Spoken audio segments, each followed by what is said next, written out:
Согласно Кодексу о выборах Республики Молдова, конкуренты на выборах могут назначить на период избирательной кампании в состав зарегистрировавших их избирательных органов, а также нижестоящих избирательных органов по одному представителю с правом совещательного голоса. Соответствующие избирательные органы в течение 3 дней утверждают представителей конкурентов на выборах. На очередном заседании окружного совета АТО Гагаузии члены комиссии рассмотрели несколько ходатайств от политических партий. Представители с правом совещательного голоса от политической партии «Патрия», представители с правом совещательного голоса от политической партии ЛДП, представители с правом совещательного голоса от политической партии ДПМ. Также поступило от либеральной партии. Есть вопросы, предложения? Если нет, ставлю на голосование. Кто за данное предложение, прошу проголосовать. Кто за? Спасибо. Кто против? Кто воздержался?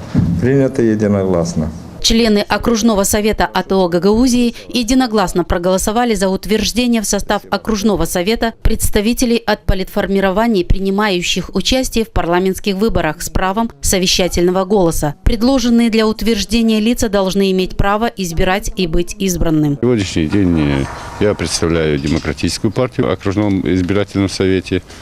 Кроме Демократической партии зарегистрировались представители партии коммунистов, либеральной партии. Другие политформирования пока еще о своих предпочтениях не заявили. Подана заявка от либеральной демократической партии, которая, наверное, тоже будет рассмотрена на ближайшем окружном совете.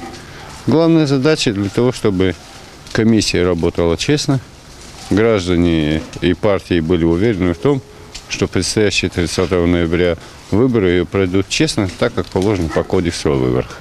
Представители с правом совещательного голоса смогут выступать на заседаниях окружного совета, вносить предложения по вопросам, соответствующие компетенции окружного совета, и требовать проведения по данным вопросам голосования. Они вправе задавать другим участникам заседания комиссии вопросы в соответствии с повесткой дня и получать на них ответы по существу. Представители, которые были утверждены окружным советом с правом совещательного голоса, имеют также право обжаловать действие или бездействие окружного совета в соответствующую вышестоящую комиссию или в суд.